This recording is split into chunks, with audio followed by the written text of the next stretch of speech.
We're approaching a new year, and many people that I work with, they are battling distractions and trying to figure out if they have what it takes. And a lot of that comes from comparison, right? We're on social media, everybody's doing great and balling out of control on social media, and that's usually not the case anyway. But what it does for most entrepreneurs is it creates self-judgment, and so then they become stagnant or they just start procrastinating. And so being a leader is special. Being a leader is significant and it's important.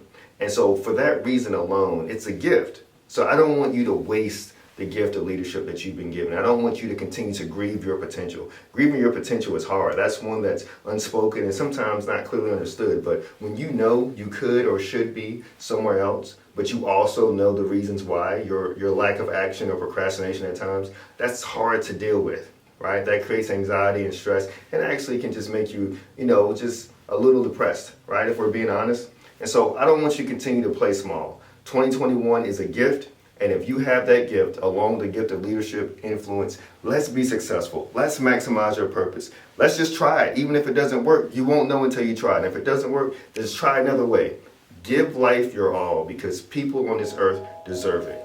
The world is in so much suffering because too many of us are not maximizing our purpose. I'm Dr. Kenyon Godwin of Dreams Consulting, helping you maximize your purpose.